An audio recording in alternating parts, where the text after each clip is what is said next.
선생님들 안녕하세요. 오늘은 9월 넷째 주 선지학교 시간입니다. 오늘 본문은 갈라디아서 6장 1절에서 10절 말씀입니다. 이 본문은 그리스도인 공동체를 위한 기본 교훈들에 대해서 다루고 있습니다. 바울이 그리스도인 공동체를 위해 준 교훈은 다음과 같습니다. 첫째, 연약한 형제들을 책임지고 짐을 함께 지라는 것입니다. 신령한 사람이 형제를 책임지고 짐을 함께 지고 그를 세우는 사역을 감당할 수 있다고 바울은 말했습니다. 1절을 보면 형제들아 사람이 무슨 범죄한 일이 드러나거든 신령한 너희는 온유한 심령으로 그러한 자를 바로잡고 라고 되어 있습니다. 신령한 사람은 그가 성령의 인도함을 받으며 또한 성령을 쫓아 행하는 자라는 점에서 성령의 열매들, 특히 그 중에서 온유의 열매를 맺기 마련입니다.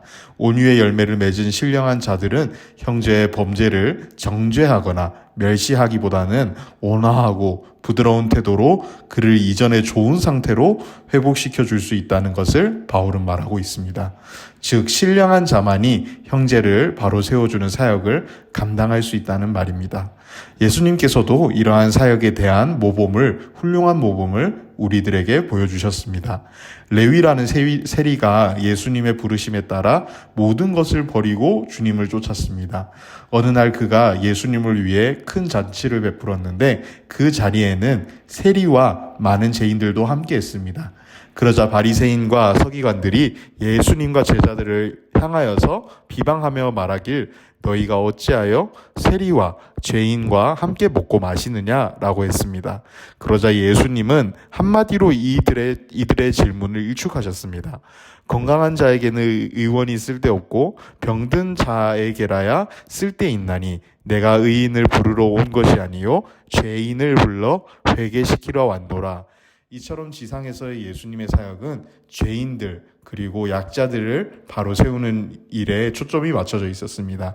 그래서 우리도 예수님처럼 우리 공동체에서 우리 안에서 주변의 연약한 형제들을 바로 세우고 책임지고 짐을 함께 질 수 있어야 할 것입니다. 두 번째로 공동체를 위한 두 번째 교훈은 겸손하게 자신의 의무를 다해야 한다는 것입니다. 3절을 보면 사도 바울은 만일 누가 아무것도 되지 못하고 된 줄로 생각하면 스스로 속이는 것이라고 말했습니다. 이는 스스로 자기가 대단한 사람이라고 착각하는 사람이나 자기가 높은 위치에 올라 있다고 여기는 교만한 사람들에 대한 지적인 것입니다. 또 4절을 보면 사도 바울은 자랑할 것이 자기에게만 있고 남에게는 있지 아니하리니 라고 했습니다. 이 말은 무언가 자랑거리가 있다면 그것은 자기 혼자만의 것이지 남과 견줄 것이 아니라는 것입니다. 여기서 바울은 두 종류의 자랑거리에 대해 말하고 있는데 자기 혼자만의 자랑거리와 남과 견주는 자랑거리입니다. 흔히 자기 혼자만의 자랑거리를 일컬어 자긍심이라고 합니다. 이것은 스스로 자기 자신에 대한 긍정하는 마음을 뜻합니다. 이에 반해 남과 견주는 자랑거리는 스스로 자랑스럽게 여겨 뽐내는 마음을 뜻하는 자만심입니다. 따라서 우리는 바울의 말에서 성도는 자긍심은 가져도 좋으나 자만심은 가져서는 안 된다는 교훈을 알 수 있습니다. 우리는 바울의 교훈대로 성도가 저마다 져야 할 짐이 있다는 것을 기억해야 합니다. 이 짐은 어느 누구도 대신 져줄 수 없습니다. 우리에게는 이 어두운 세상을 밝히고 썩어져가는 이 세상을 썩지 않도록 해야 되는 책임이 있습니다. 또한 우리는 시대의 조류에 휩쓸리지 않고 그 시대의 흐름을 온몸으로 받아들일 수 있는 믿음의 당당함이 있어야 할 줄 믿습니다. 세 번째로는 교역자와 영적 물질적 유익을 나누라는 교훈을 6절에서 줬습니다. 사도 바울은 가르침을 받는 자는 말씀을 가르치는 자와 모든 좋은 것을 함께하라고 말합니다. 여기서 좋은 것이라는 말은 물론 물질적인 요소만을 의미하는 것은 아니지만 직접적인 의미에서는 그것은 목회자들의 생계를 위한 육의 양식을 의미합니다. 따라서 본절은 가르침 받는 자의 가르치는 자에 대한 의무를 규정하고 있는 것이므로 초대교회 시대부터 성도들에게서 세례를 받는 목회 제도와 더불어 순회 전도자에 대한 생활적 배려가 시행되고 있었다는 사실을 말해줍니다. 마지막으로 네 번째 공동체를 위한 교훈은 성령 안에서 낙심하지 말고 꾸준히 선을 행하라는 것입니다. 본문 9절을 보면 사도 바울은 우리가 선을 행하되 낙심하지 말지니 피곤하지 아니하면 때가 이름에 거두리라라고 말했습니다. 여기서 피곤하다는 말은 힘을 잃다 혹은 늘어지다라는 의미를 뜻합니다.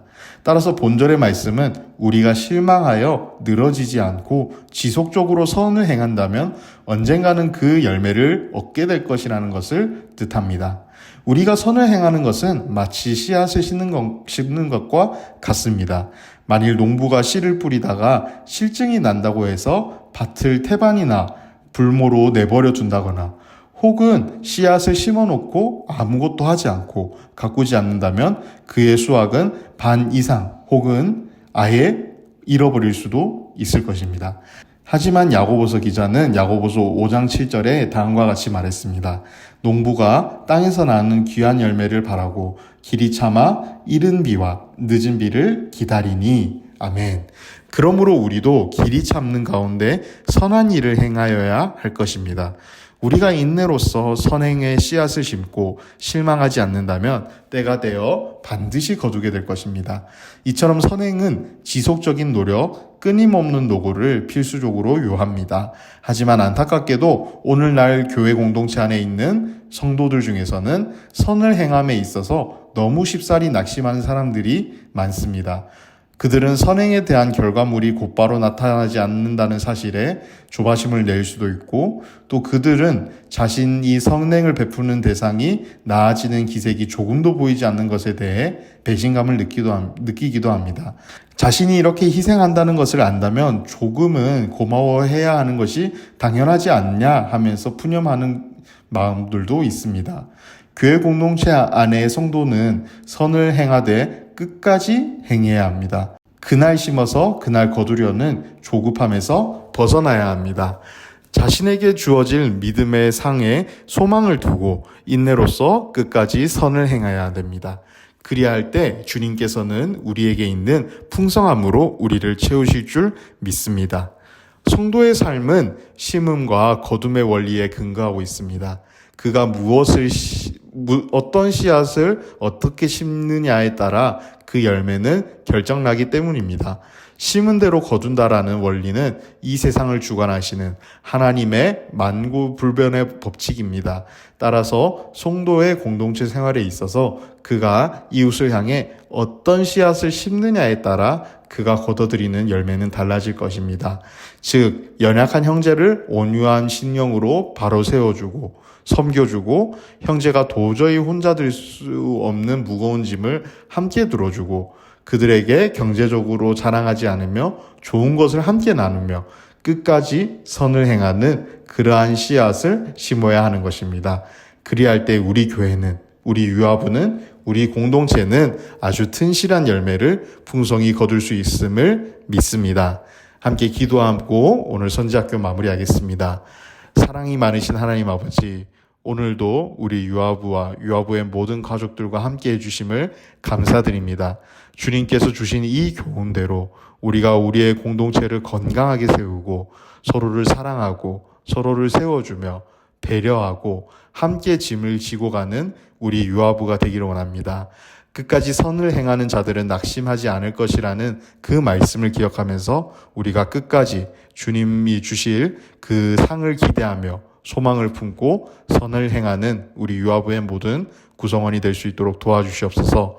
주일을 준비합니다. 우리 공동체가 정말 함께 하나 되어서 주님 앞에 예배드리며 나아갈 때 주님께서 우리 모두에게 정말 주님의 크신 은혜와 사랑으로 함께하여 주시옵소서. 예수님의 이름으로 기도드립니다. 아멘.